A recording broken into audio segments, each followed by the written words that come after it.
when to target having sex for a boy child. These questions keep coming. A lot of people still make comments for me to teach how they can have a boy child, how they can understand the menstrual cycle of the woman, and when they can have sexual intercourse to have higher chances to make a boy child. I have made this video before to determine sex, both girl and boy. Now I've been forced to concentrate to show you about the boy in this video. My dear brother and sister, you have to understand the menstrual cycle of your woman.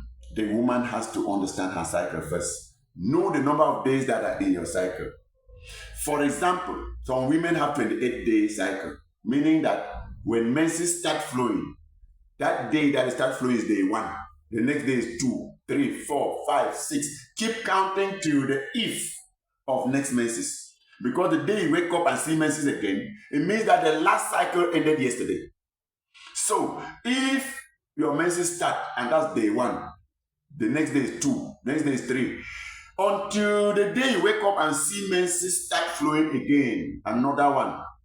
That is day 1 of a new cycle. So count the last cycle and end yesterday. Those are the number of days that make up your cycle of last month. So if it goes for 28 days, it means that the next day we're supposed to be number 29, you get up and see that another menses has started. It means that the last cycle was 28 days. Some people have a 30-day cycle. Some women have 32, 30, even up to 35. Some women have short cycle like 23, 24, even 21-day cycle. How do you target having a boy child? Please, you must try to know when you ovulate first. So, how do you know when you ovulate? Consider the number of days in your cycle. If your cycle is a 28-day cycle, 28 minus 14 is 14. It means that you're ovulating on day 14 of your cycle. How do you know the day 14?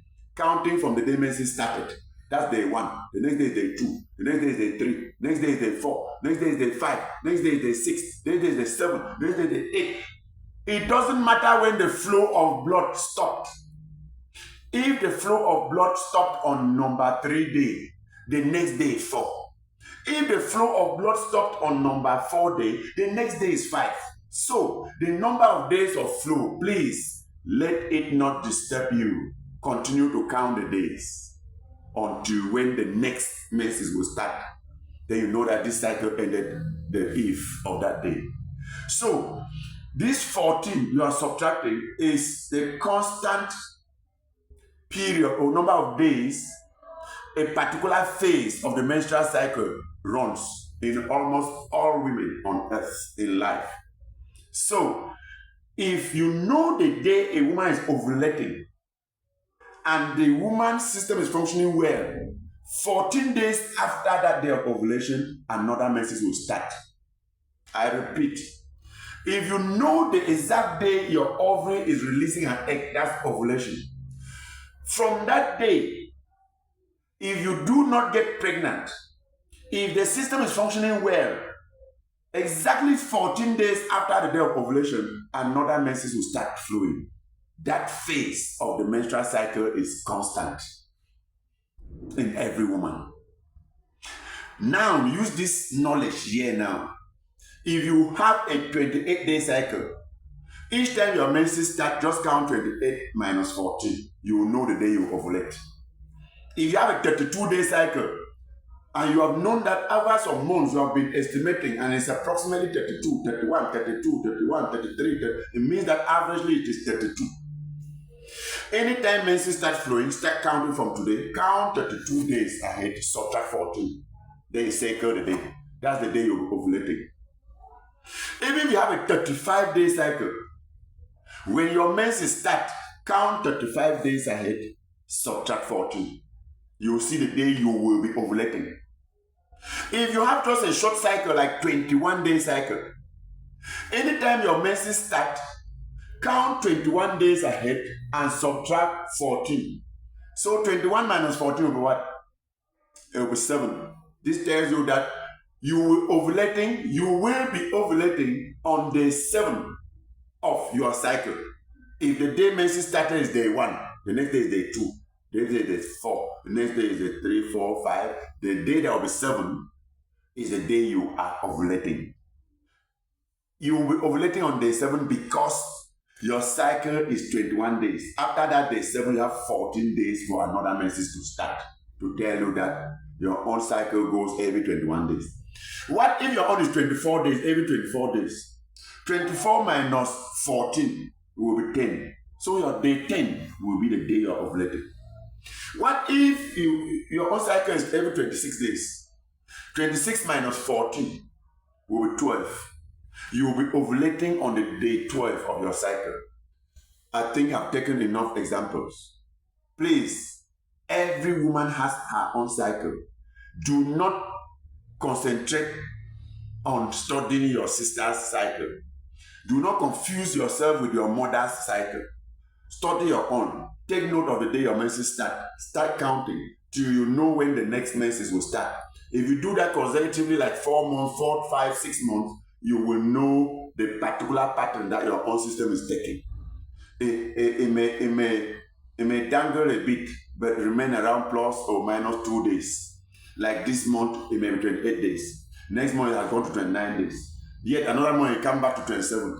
Another month, it go back to 28. Once it's dangling between 27, 28, 29, 27, 28, 29, averagely it is 28. You have a balanced or a steady menstrual cycle. And then it will be easy for you to know when you're ovulating. Now, when you have confirmed when you're ovulating, see how to have a boy child. Please have no sexual intercourse up to the day of ovulation.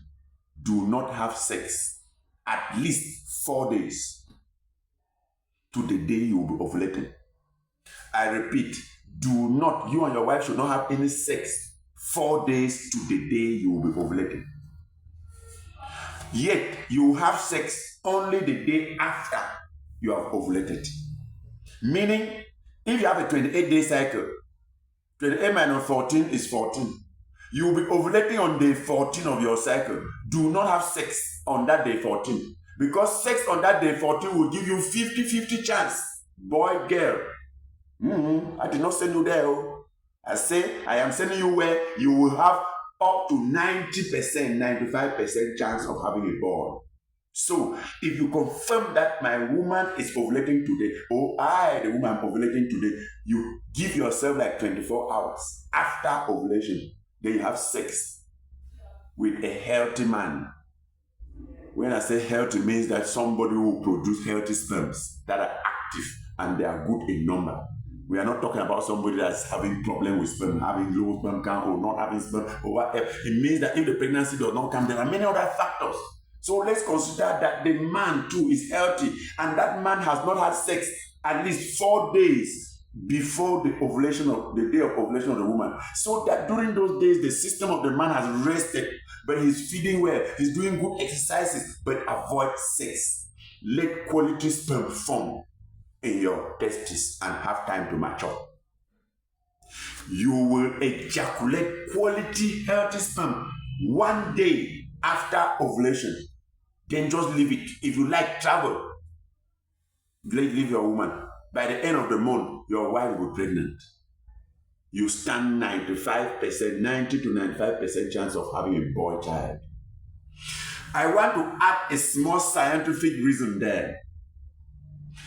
When a woman ovulates today, the egg has been released right from where the ovary is. Studies have shown that it will take at least 24 hours for that egg to finally enter in the fallopian tube, right from that end, from the fimbriated end. If on that same day she was ovulating, if you also had sex, you would have supplied the sperms.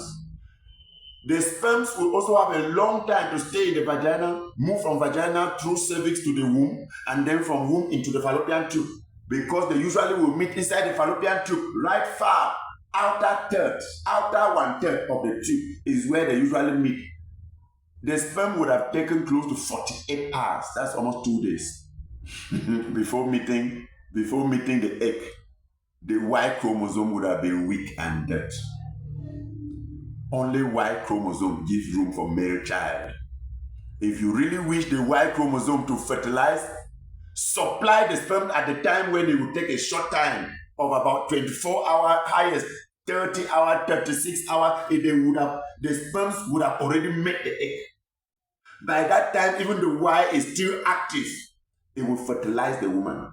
An active Y chromosome cannot be available and a sluggish X chromosome crosses. No, sir. So, wait for the woman to ovulate. Wait for the egg to even start its journey to becoming towards the fallopian tube. So that when you will supply the sperms, you are sure that in about 24 hours, 30 hours or so, fertilization has taken place. Then the chance for boy is very high. If those sperms stay for more than 36, 48 hours in the system, the Y chromosome has lost all its energy. And so when they meet the egg, only the eggs will cross. And so you still give chance only to girl child. I hope it's understood now. Those of you who think that you should have sex to look for boy child on the day of ovulation, you just stand 50% chance. Sometimes even the chance of female is higher. Yes. Because of what I've said here, you will deposit sperm in the vagina and leave. I've also learned, and I'm teaching you, that when a man ejaculates inside the vagina of a woman, the ejaculate takes between 4 to 6 hours to swim through the cervix to enter the womb. And it has a long time to move through the walls of the womb before entering into the tube. And if you are lucky that the sperm cell meets the egg in less than 24 hours, then the chances for boy child are high. My name is Dr. David Ayim. I'm your reproductive health expert, and I hold a PhD in public health. If you have a worry somewhere, please, you can contact me. Write your comments. My contact 674-605469. If you are out of Cameroon, start with +237. We can discuss more on this and lead you. I'll be doing another video to direct you on how to have a girl child, even though an intelligent person by now already will understand that to have a girl child, higher chance of a girl is just the opposite, 24 hours before the day of ovulation. Catch you. Thank you.